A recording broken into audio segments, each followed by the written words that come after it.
This is the Bahamas Tonight, the Northern Edition. Good evening, all. I'm Shashina Rolla. As always, it's so great to have you with us. Topping news, the West Grand Bahama District has been coming alive to the sights and sounds of Junkanoo for the past several weeks as the Ministry of Tourism seeks to promote various aspects of the island. Sabrina Brown has the story. Director at the Ministry of Tourism on Grand Bahama, Betty Bethel, says the decision to take the Junkanoo Summer Festival to the Sunset Village in 8 Mile Rock and West End is all about showcasing the diversity of communities on the island. When you move our guests outside of Freeport, they get something unique. They come looking for something unique. And we are really pleased that we can deliver that in the Sunset Village and the West End experiences. And they have not let us down. The communities have come out, they have come on board, and they have helped to make the Junkanoo Summer Festival the success that it has been the past 2 weeks. Bethel says holding the festivals in the Western District is a part of the ministry's plan to stimulate local economies. We are distributing the tourism dollar, as is a part of our mission of the Ministry of Tourism.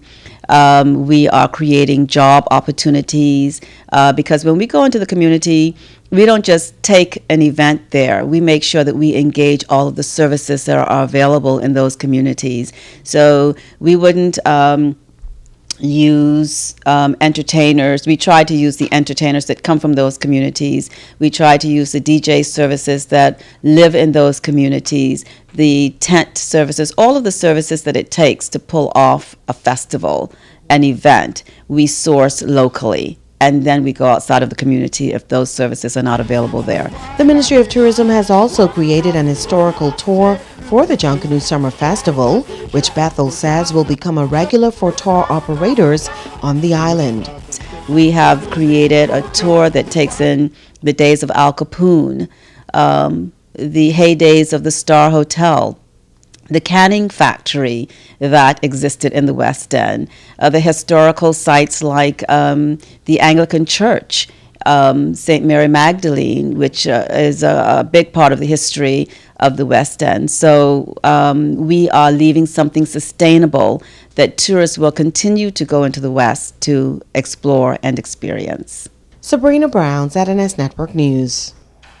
Well, 6 Junkanoo groups participating in the Ministry of Tourism's Summer Festival receiving seed money from the Ministry of Tourism today. Manager Nuvalari Chudasingh says the Summer Junkanoo program has been a success so far.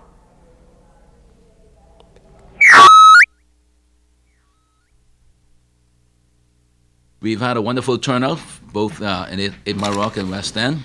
The communities there have really benefited. Our vendors have had a wonderful time, and our guests who we've bused to both venues have indeed enjoyed themselves, had a wonderful experience of Bahamian hospitality, our music, culture, and just plain old good fun here on Grand Bahama Island.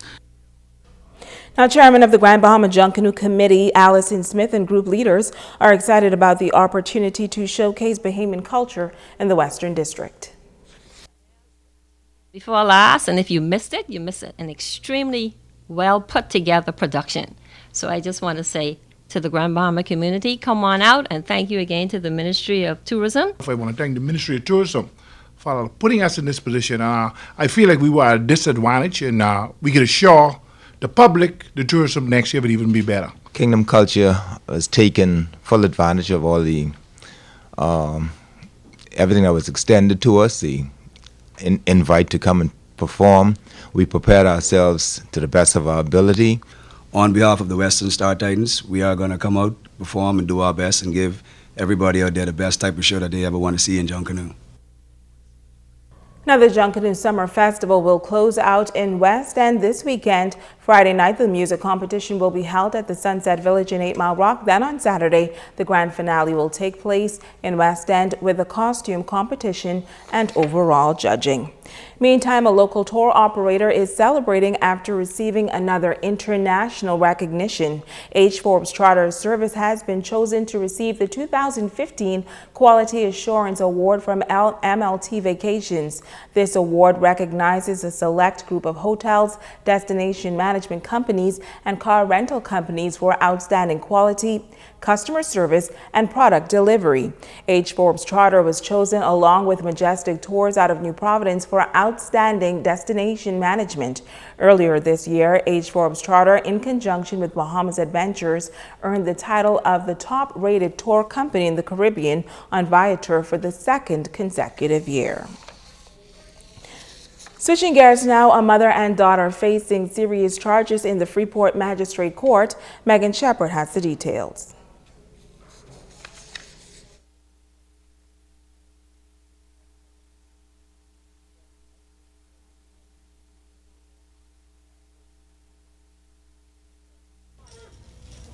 Clad in all black and shackled at the ankles, 34-year-old Emma Jean Fitzgerald had a smile on her face as she was hauled before the courts Monday morning. Close behind her mother, 55-year-old Claudette Smith. Fitzgerald, while entering court, appeared unfazed, stopping to pose for photos for the media. A crowd gathered outside the courthouse to witness the pair being escorted in. The mother-daughter duo appearing before Magistrate Debbie Ferguson in court 1. Visible tattoos on Fitzgerald reading "Death Before Dishonor" on her neck, and on both wrists, "God's Child." The two were charged with conspiracy to commit murder and murder. The charges stem from the disappearance of a 43-year-old Keith Russell Cooper, who has not been seen since Sunday, August 8th. Now, during their arraignment, Fitzgerald and Smith were not required to enter a plea for the charges of conspiracy to commit murder and murder. They were represented by attorney Kwesi Thompson, and they were remanded to Her Majesty's Prison until December 7th for a preliminary inquiry. Thompson noted that it is their intention to appeal to the Supreme Court for bail. After exiting court, Fitzgerald walked out with all smiles. Reporting for ZNS Network News, I'm Megan Shepard.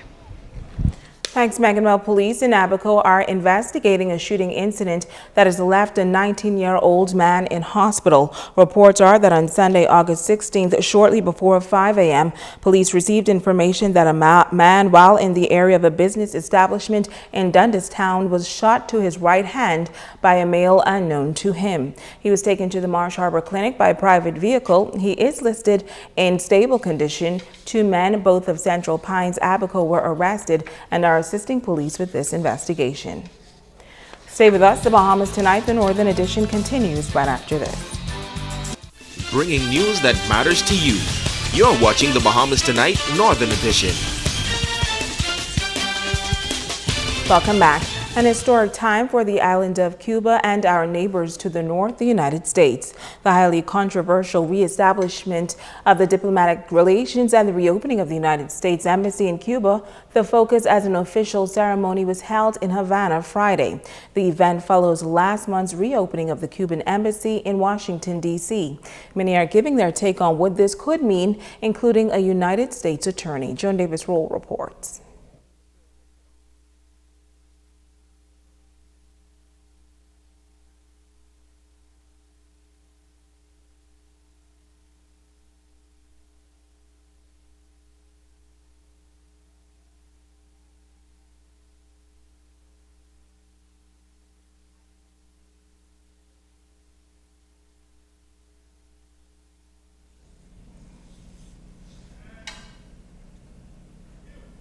Now, we do apologize for that technical glitch, but we'll have that story in tomorrow evening's newscast. And now it's time to ask the doctor. Welcome. I'm Dr. Monique Pratt. Kevin T. from Nassau asks this question.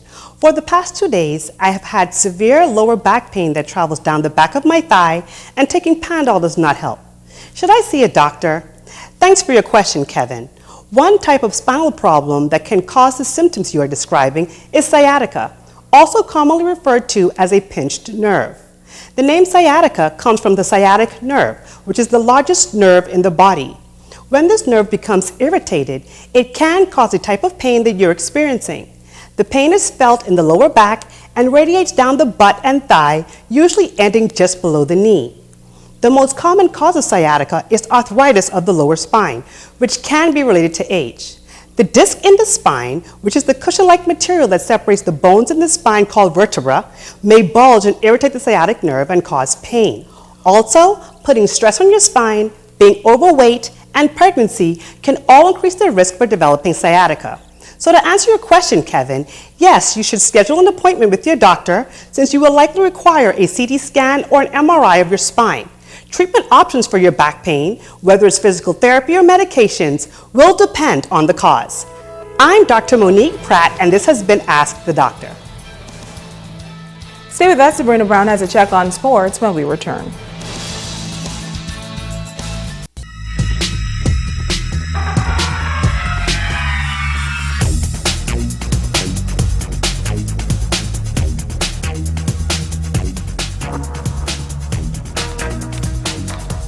Good evening and welcome to sports. I'm Sabrina Brown. As high school seniors are preparing for their final year and looking forward to attending college, Kimberly Mullings was able to catch up with one of our future Golden Girls to see what she has on her agenda.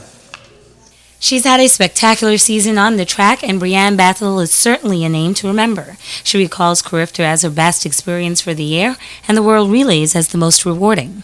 Carifta was where I did my best performance, and the World Relays was the most interesting because I ran with all the top athletes and I got to meet all of them. I had a very long season, but I performed well. I PR'd in both of my events, and I finished good. As the 17-year-old prepares to enter the 12th grade at Sunland Baptist Academy, Brianne is focusing on her studies and achieving personal goals as a senior. I want to do really good in school. I want to get up on first class honors. My main focus is really school now, and to take all my SATs and get them out of the way, and to focus on getting getting straight for college. She's also looking at a few schools abroad. Florida State, Purdue, University of Georgia, Auburn. In light of her achievements as an athlete, Brianne remains humble and appreciative for those who support her. Thank you to everybody who supported me, like my coaches and my family, and thank God most of all. With a bright future ahead of her, this future Golden Girl hopes to be signed by either Adidas or Puma soon. Kimberly Mullings, ZNS Soul Sports. The Bahamas football team is hoping to regain its prominence in the game after the black eye it received from the IFA scandal. The new technical director, Kevin McGreskin, said the game has not changed despite all of the negative press the game has received. While on Grand Bahama, he pointed out the importance of getting your people in the game and loving the game of soccer. Hopefully, as we move forward now, it's going to be a sustainable thing where we come regularly. It's not a one-hit wonder where we turn up once a year with maybe a bag of balls and then don't see you for another year or two. So my plan is to get out regularly, to help the coaches, to help the players, give everybody an opportunity to develop and keep promoting the sport.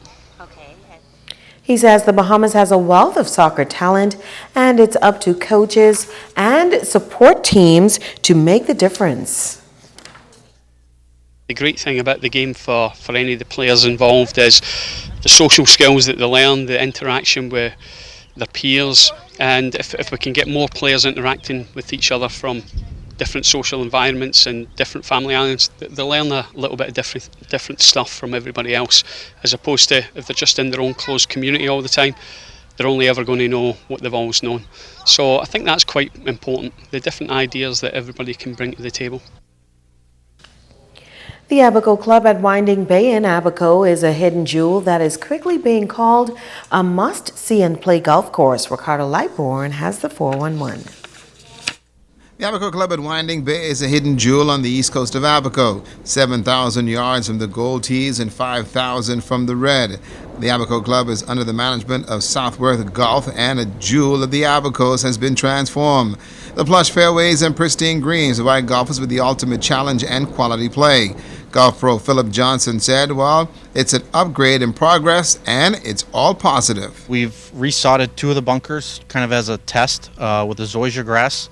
That zoysia grass is going to be used for the entire rough area around the entire golf course. So all the current rough is going to be ripped out and sprigged with this zoysia grass, and also including kind of all the faces of the bunkers. And then there's also going to be some few tweaks to the golf course. Some hills are going to be cut down, just to make it a little more playable, a little more casual feel for people to play, not as difficult. 2 of the greens are going to be changed. The 5th green and the 11th green. Again, just trying to make it a little more playable for everybody and just a little more fun. The scenic view on the golf course is breathtaking and gives the average and professional golfer a postcard to remember. The staff of the Abaco Club is A1 and understand the aim of the management team. So the staff here has pretty much been here for a fair amount of time. For the golf course maintenance staff, I know most of them have been here for over 5 years, so they have knowledge of the golf course. They know everything that's going on. They know the environment. They know our surroundings. They know, what to expect on a daily basis from, weather or course conditions and how to fix those issues. So it's been great to have people that have been here for so long and have such great knowledge. Playing on the Ocean Club was actually fun and provided some challenge. Dominic Nixon felt that this game is a piece of cake. Keep your eye on the ball, Jiggy. Administrator for North Abaco, Wilma Colebrook, is a former athlete. She loves a challenge and took a crack at it. Wilma said she's not going to go down like that and took another whack at it. Administrator actually is a tough cookie, and never give up is something she lived by, and this one is center cut. Thanks, Rick, and that's your sports tonight.